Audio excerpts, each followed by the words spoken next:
Yeah. I know that things are tough, but we will make it out. Dominica, we all gonna make it one day. The pressures of the system make us lose around. Oh yeah, we all gonna make it one day. Yeah, listen now, there's something that I wanna say to you. You get me so angry. Yeah man, this is Emma Moses, you know, and you're watching Sat News, the People's Choice, yeah? Make it bless, make it bless, make it bless. Love.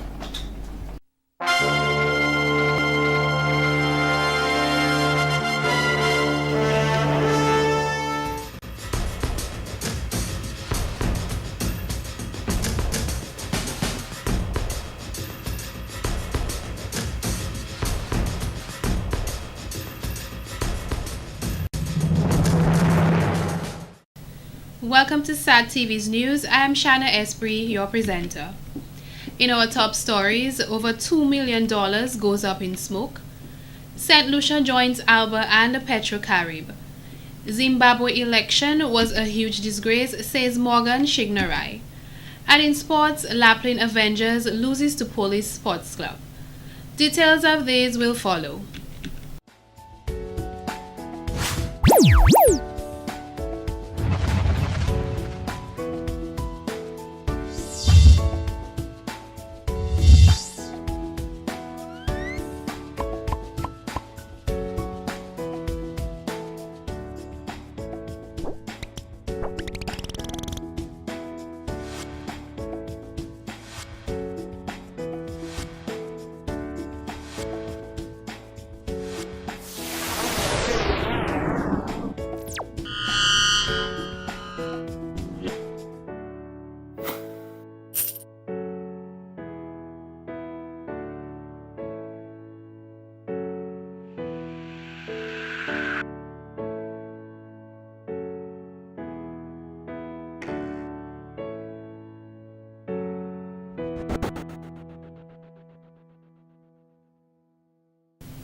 Welcome back. The Ministry of Health, in collaboration with the President's Emergency Plan for AIDS Relief, U.S. Centers for Disease Control and Prevention, and the Ross University of Medicine presented its second National Health Symposium 2013 on Thursday, August 1st. The symposium, held at the Arawak House of Culture, was conducted under the theme Data Quality, a Prerequisite for Good Evidence-Based Clinical Practice. Dr. Gerald Grell, Dean Clinical and Community Affairs of the Ross University, says the largest contributor of new doctors to the United States comes from the Ross University. Dr. Grell feels that it is part of his responsibility and concept in education to be a co-supporter of any educational activity. He commended those who traveled from Barbados to study our healthcare services here in Dominica. We at the school have 5 basic sort of parameters which guides our activities. First of all, we teach, research, because we are a medical school educating doctors to practice in America, an important part of the education is an understanding of transcultural and social factors in health and disease, which Dominica, because of the wonderful healthcare services that we have produced, and as a result have produced a director of the Pan American Health Organization, because of the strength of the and quality of the service that we have been able to evolve. Permanent Secretary in the Ministry of Health, Ms. Helen Royer, who represented the Minister of Health, Honorable Julius Timothy, said this event provides an avenue for staff from both the primary and the secondary health levels in the health system in Dominica.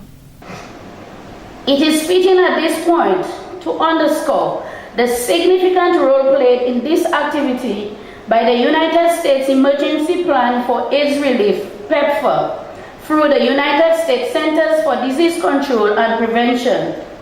The 3-year cooperative agreement strengthening strategic information and laboratory services, which began in 2009, was aimed at improving our understanding of the HIV and AIDS epidemic in Dominica and providing information necessary to improve our response. The project has significantly improved our understanding of the dynamics associated with HIV transmission among some groups in our community and for improved availability of HIV rapid testing for our people. Dr. Paul Ricketts informed that this project aims to seek cost-effective implementation of an HIV/STI anti-program. We want to strengthen our program for STIs and ensure that quality information is fed into the policy-making decisions used for Dominican patients. So we're looking for high-quality, integrated, sustainable testing and counseling services throughout our healthcare system. Of course, we're beginning focusing on the public sector, but of course, we also wish to partner with the private sector or the non-government sector as well. And all of this information, as I said, feeding back into the programs and informing our decisions in an environment of limited resources. So ultimately, we hope to have improved healthcare financing through improved data collection or resulting in improved data collection. And so the funding from this project is affording us this opportunity. The Ministry of Health thanks all their corporate citizens for their sponsorships. In more news, the traditional Carib dugout canoe or Keunawa will be officially named on August 2nd. The activity is a joint effort of the Association of Guadeloupe in collaboration with the Carib Council and the Discover Dominica Authority. The construction of the canoe began in September 2012 when a gommier tree was knocked down from the heights of Concord for the construction of a pirogue. The tree was estimated to be 250 years old. Kalinago Marine carpenters since then have been working tirelessly on the canoe in preparation for its maiden sea voyage. The official blessing ceremony will take place at Sensi from 4 p.m. on Friday, August 2nd. The canoe, which will be named Kubulika, is 38 feet long with an accommodation of 21 rowers called canoe kiss. Government officials from the Ministry of Tourism and Culture are expected to attend the blessing ceremony, including members of the Canoe Association of Guadeloupe, as well as the parliamentary representative of the Kalinago territory and the Carina Cultural Group. The canoe will be transported to Marigot by Dominican and Guadeloupean canoeists for its first sea voyage to Portsmouth on Saturday, August 3rd. On Sunday, August 4th, it will be rowed along the Portsmouth Bay and Indian River. Mr. Jean Bafleur, president of the Canoe Association of Guadeloupe, says this accomplishment is a dream come true and is a testimony of the legacy of their ancestors. They have strong beliefs in working together in the spirit of our ancestors, he said, linking the people of the islands together through a common link, the Caribbean Sea. For more information on Dominica, contact Discover Dominica Authority at 767-448-2045 or visit Dominica's official website www.discoverdominica.com or follow Dominica on Twitter and Facebook and take a look at our videos on YouTube. In other news, the Dominica Manufacturers Association is pleased to announce the launching of products manufactured by students of the Portsmouth Secondary School at the Buy Dominica activity on Friday, 2nd August at the Roseau Market. This is an opportunity for the Dominican population to support the students in developing their manufacturing skills. The PSS students are building on an initiative which started during the last academic year when the business classes of Forms 4 and 5 held an entrepreneur symposium to showcase products manufactured by the students. The Dominica Manufacturers Association gave the students an opportunity to participate in the Easter Buy Dominica campaign. Since the beginning of the summer vacation, the students have been hard at work developing new products. At the launching on Friday, August 2nd, They will display for sale on the market virgin coconut oil, cocoa and coffee products, pepper sauce, jams, and a variety of punches. Dominica Bureau of Standards has approved the products, and the National Development Foundation, along with the Small Business Support Unit, have assisted the students in the production of these goods. The students have also been assisted by the Believers Multi-Purpose Cooperative of Castle Bruce, who made their facility available for the processing of the coconuts. James Edwin of St. Joseph, the producer of Banilo banana cereal, provided packaging material assisting in the preparation of the products.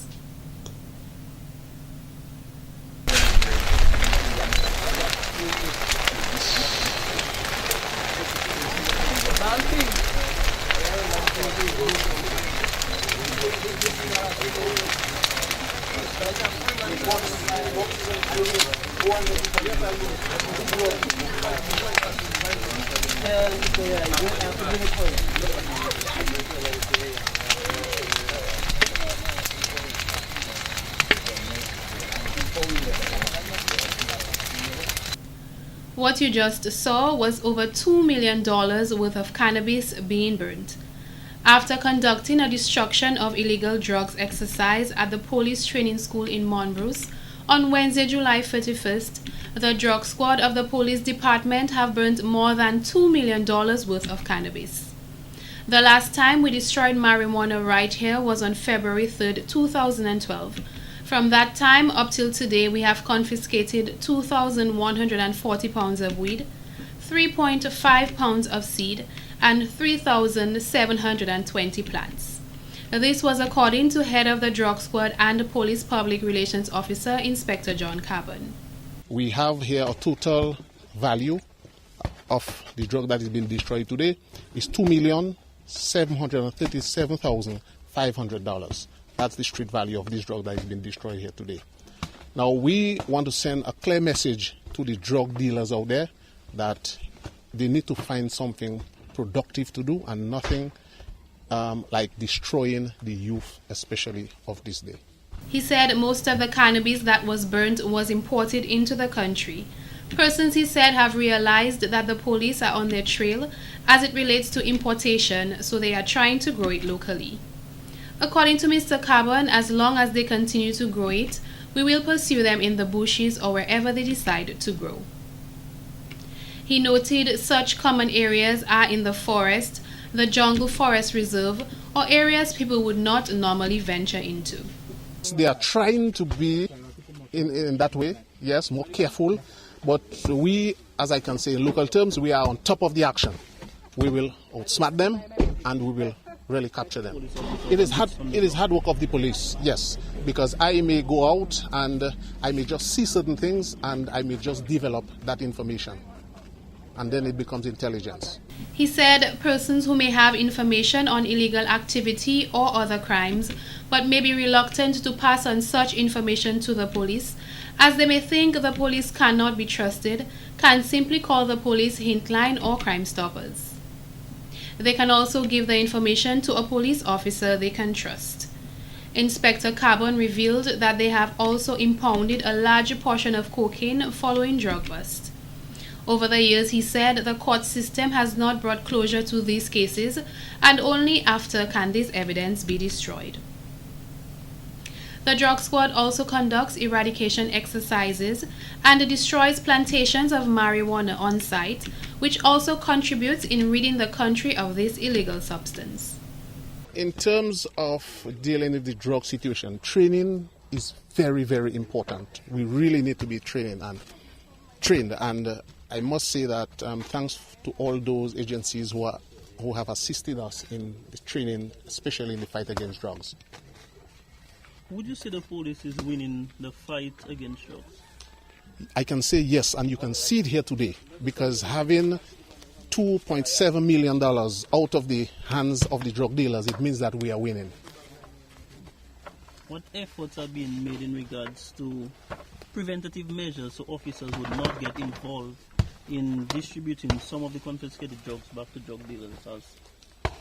Under my watch, it is almost impossible to have officers having drugs confiscated to go back on the streets. As you can see, persons do not know, but we have a storage area for these drugs, and that is why they are all here today. Although it is a lucrative business, it is the wrong way of earning money. Lives have been lost and families have been broken due to the drug trade. So we are asking persons to stay away from it. He said the drug dealers need to seek legal ways of earning an income, as the drug trade is not only illegal but very dangerous. More news. A new element of the Nature Island Literary Festival and Book Fair 2013 is a book launch of 2 novels during the Word, Sound and Power event at the Anchorage Hotel on Thursday, August 8th at 7:30 p.m. The 2 novels to be launched during that event are Look Back by Trish Cook and Send Out Your Hand by Dobrin Omad. Trish Cook is of Dominican heritage and is an award-winning children's author from the United Kingdom.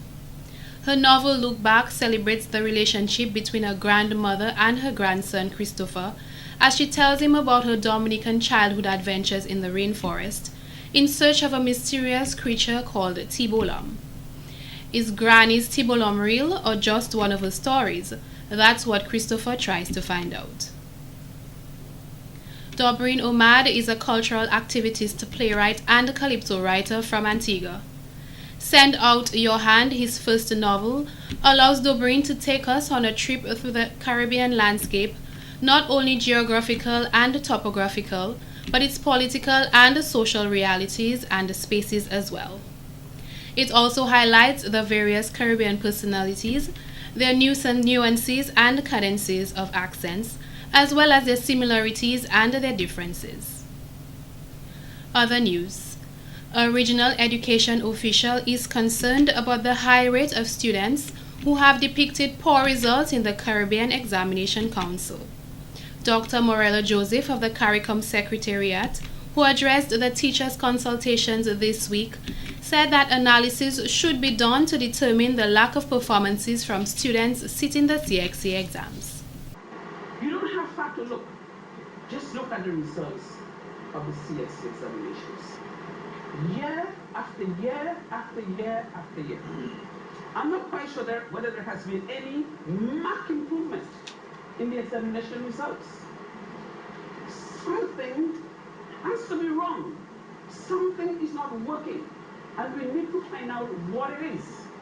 Dr. Joseph said that we should not be concerned about the students who obtain excellent grades, as they are in minority, and focus on the majority of students who do poorly.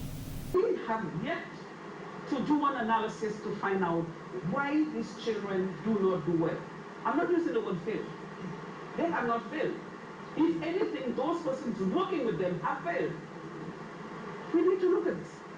We need to look at this and find a way to correct it. According to her, if students do not excel academically, the country becomes plagued with social ills. If you have to do a serious analysis as to why these children fail, and you follow them after they have graduated, it will lead you to your prisons. It will lead you to your prisons. I don't know if you have a madhouse, it will lead you there too. You will also discover that these are the ones in the main who give trouble. They are the ones you will find on the block. They are the ones you will find peddling drugs, selling weed, getting into trouble. So when we talk about crisis, and when we talk about changes that are taking place in society, who bring about these changes? And what do we do about them? Other stories. Despite strong criticism of the fire department by the public, Acting Public Relations Officer of the Fire Department, Mr. Wayne Leta, says the officers were adequately equipped to battle a fire which completely destroyed a Haitian barbershop in Roseau. The fire occurred just before 1 p.m. on Wednesday, July 31st, attracting a number of curious onlookers. Mr. Leta said they received a call about the fire at about 12:45 p.m. and immediately sprang into action. However, when they arrived, the wooden structure was fully ablaze and was spread into an adjacent building. I can also report that the wooden building in question housed what was Simplicity Barber Shop, and that building was completely destroyed. And the adjacent building was the building which houses the Demos Enterprises on the ground floor, and on the top floor or the first floor of that building was the residence of Miss Claudette Kazimi. The top floor of that building also sustained severe damage to the roof, the interior of the top floor, and also the northern walls of that building. Further investigation into the actual cause of that fire and the value of damage is still ongoing. I can also report that the investigation, as I said, is ongoing, and the cause of the fire has not been determined yet. But we can report that the origin of that fire was from the barber shop, the Simplicity Barber Shop. What the public was not aware of was the presence of the electrical power lines being live at the time of the fire. It posed an immediate danger to the fire officers, hampering their efforts in dealing with the situation. DOMLEC later arrived to shut off the power as a result of traffic congestion in the city.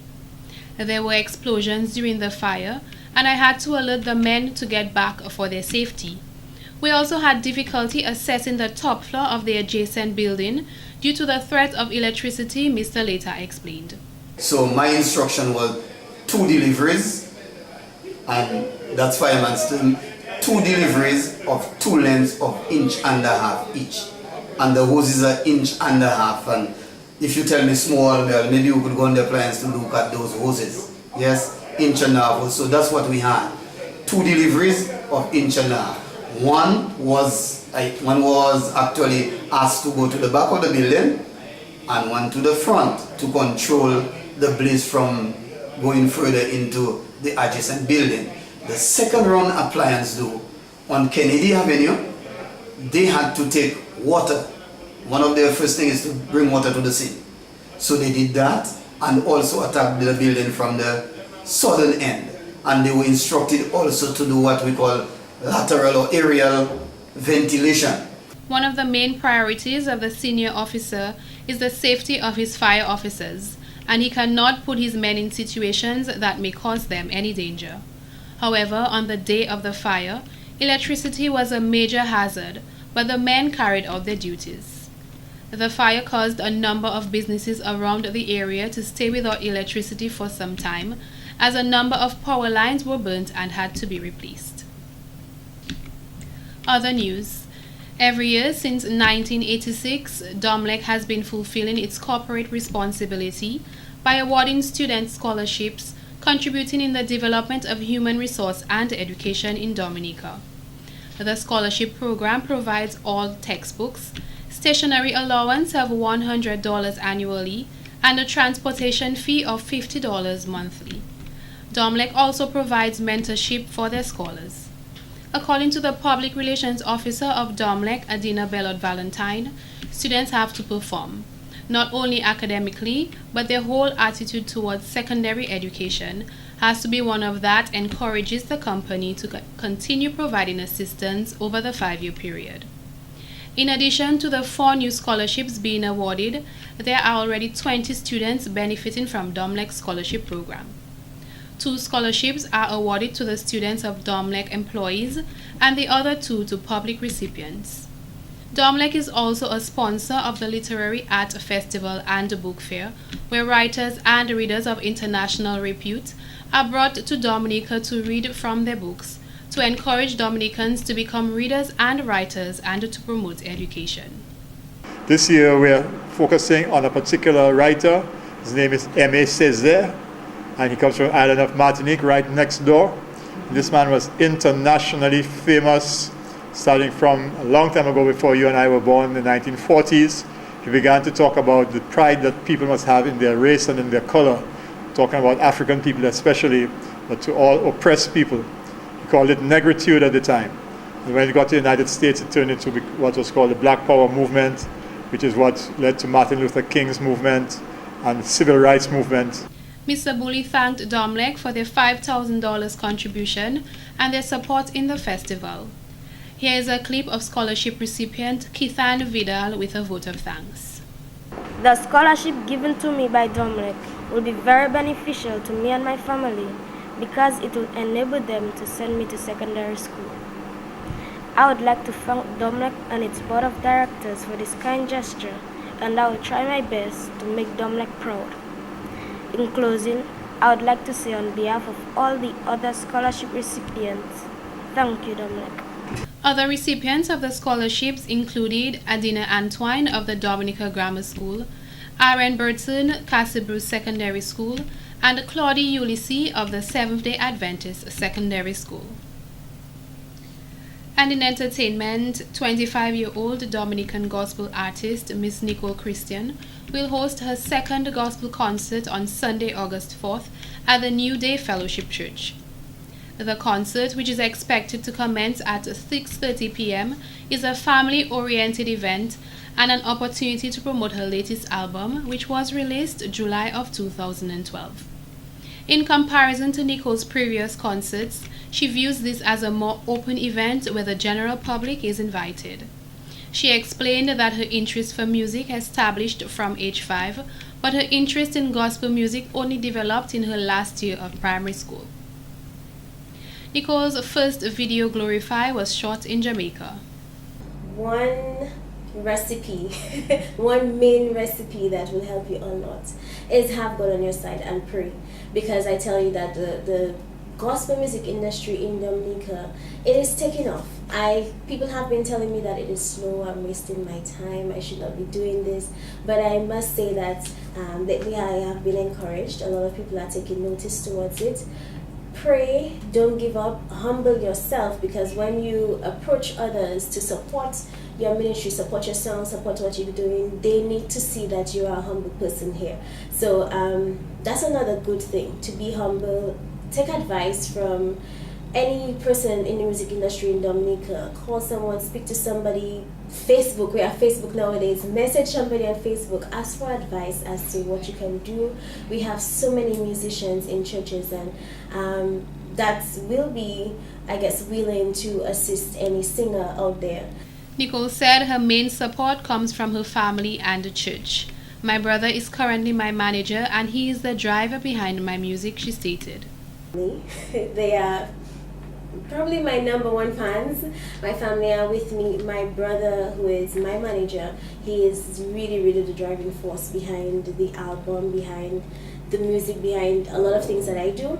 And my church as well, New Day Fellowship, Pastor Hill and the Assembly, they are very supportive. Every time I tell my pastor that I'm going to do something in music, he always says, who are you representing? I say God, and he said, go ahead and do it. And then I have friends, other friends out there who know about me and who know that this is what I do. They are so supportive, and lately I've been getting some new people just coming to me and be like, I saw your video, it's so nice. And as I say, you just have to humbly accept, thank you very much, and not be pompous about,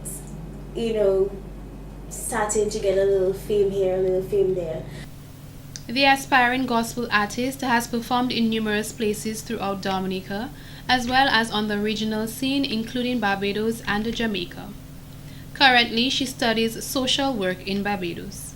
Somebody asked me why I'm a singer, why social work? Because it's another way I see that I can help. I have a passion for people, and I have a passion for the people of Dominica, and I really a few years ago decided that social work is exactly what I want to do, and I have gotten an opportunity to work with the welfare department, and even through this, it has strengthened my decision in doing social work. And I believe that we have a lot of people here who are unfortunate, and I was fortunate in my life, and I feel that I need to share that life, and I know that others never got the opportunity that I got, and I would love to give them that opportunity. Nicole sent her heartfelt gratitude to her sponsors, SAT Telecoms, QSC, Najiko Insurance, Jolly's Pharmacy, and Lime. And in court news, a young man from Point Michelle is yet again in trouble with the law as he stood before Magistrate Candia George on Thursday, August 1st, facing charges of theft and burglary. Elio Edward on the 26th of April stole 2 gold chains valued at 4,700 EC from Alvin Sarah. On April 28th, he stole 1 chain on Independence Street valued at 4,336 EC and 1 gold pendant valued at 900 EC from Brandon Lazar by force. Edward pled not guilty to both charges. However, Magistrate Candia George denied bail on the terms that he was not a first-time offender and subsequently left the country, revoking his bail conditions and having his surety to pay the fines. The matter is set to continue on September 13, 2013. In other court news, Alicia Clark of River Street appeared before Magistrate Candia George on August 1st for stealing 1 Samsung phone valued at $69 on June 7, 2013. Clark, who pled not guilty to the charge of theft, is currently out on bail in the sum of $1,500 with her father as surety. The matter was adjourned to October 11, 2013. Meanwhile, Magistrate Candia George cautioned the defendant to stay away from trouble and not revoke her bail conditions. This has been the local segment of the news. Coming up next, regional highlights.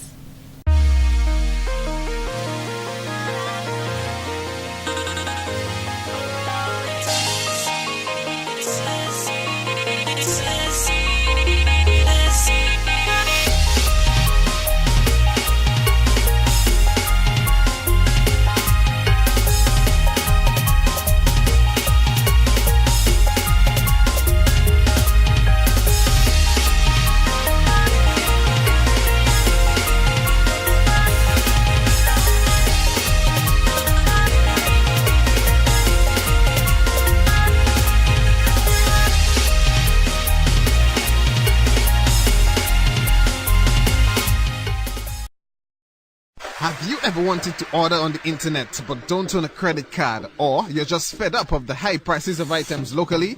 Well, the solution is Kemet's Online Services. Kemet's Online Services order a wide variety of items and get your items in as quick as 5 to 10 days. For placing orders or for more information, call 614-9550. The sky's the limit with Kemet's Online Services.